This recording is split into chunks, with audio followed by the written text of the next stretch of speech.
we're not just talking about random issues. We're talking about how the issues really do relate to you. Race for the White House with David Gregory, next on MSNBC. Welcome back to Hardball and the Politics Fix. Tonight's roundtable, MSNBC political analyst Michelle Bernard and Joan Walsh of Salon. Joan Walsh is right near me in Los Angeles right now.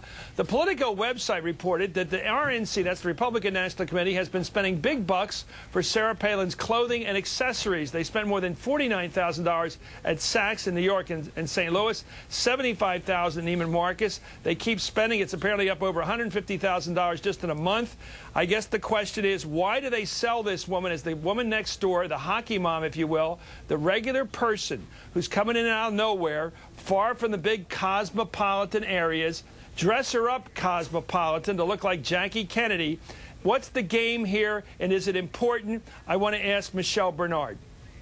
Well, I'm going to start off, Chris, by paraphrasing a columnist, Mark Tapscott, here in Washington at the Examiner today, who basically said something akin to every time he thinks that the Republican Party couldn't do anything more stupid, they go out and do something else dumb. We've seen this time and time again. It really hurts the RNC. It hurts the image. We have said before, let Sarah Palin be Sarah Palin. I am sure that there are people within the RNC who thought that if they let her go out and dress the way she did before she was the vice presidential nominee, that people might think she is some sort of yokel from Alaska who was not looking vice presidential or presidential should that ever happen. But the bottom line is they have sold her as, you know, a Walmart mom, the common mother, you know, the Target mother, and this just does further damage to the party, which is calling Barack Obama an elitist. It's pretty damaging. I don't think it's going to last long. I think that the economic issues the country is facing right now are a lot more important than how much money she spends on her clothing, but it was really just a very stupid mistake to make.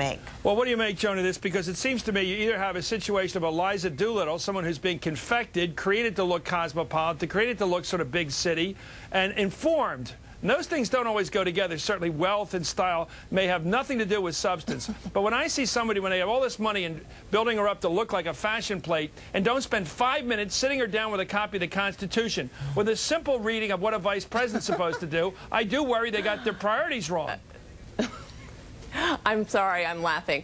You know, I think that you're right. If I had seen a line item for $150,000 of tutoring, I would have thought that was money well spent. And I think this is ridiculous. I mean, I agree with everything Michelle said, although the point Michelle made about, well, you know, this is only a 1 or 2 day story. They only have another few days. The election is almost here, so they cannot afford another one of these scandals. And the other thing I would say is, hey, Chris, you and I, Michelle, we've looked at video of her during debates when she was running for governor. The woman was the governor of Alaska. She wasn't running around in a tracksuit like Roseanne Barr in, you know, the old Roseanne show. She's not a schlub. You know, what did she need from Neiman Marcus? You know, what did she need from Saks? Well, apparently this fellow named Jeff Larson out in this guy out in the Twin Cities got the idea he had to get her on a shopping spree. He's also the guy who's doing these virulent, nefarious robocalls that I think are awful. I saw that. The same guy. Anyway, let me ask you this. One last concern. Are you concerned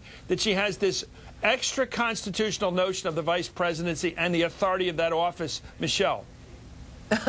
I'm not concerned because I actually really hate to say it because there are things about Governor Palin that I actually really like, but I don't quite believe that she necessarily understands what the vice president does. That being said, maybe she was thinking about the Dick Cheney model, not that he has any legislative capacity whatsoever, but maybe she was just a little bit confused. So no, my concern, quite honestly, is that she might not really understand what the vice president does. And Chris, remember, we have seen interviews of Governor Palin in the past where you know, she did say that you could never really talk her into the job of being vice president until you could tell her what the vice president actually does. That's a problem for Governor Palin, and they need to imagine a person like you running in a second spot to a weaker man. That would be Kennedy. But it is even more incredible to try to understand how you are going to try to embrace the socialist platform of your party. Michelle Bernard, socialism, it's not a new word. It was used by Barry Goldwater back against the Kennedy platform back in '60. Socialist.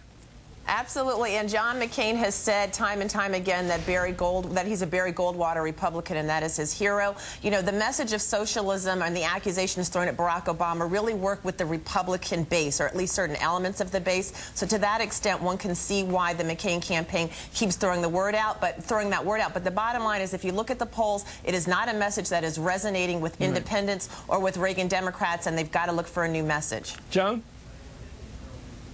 Well, again, you know, when you've got Hank Paulson nationalizing our banks, the meaning of socialism is kind of obscure at this point.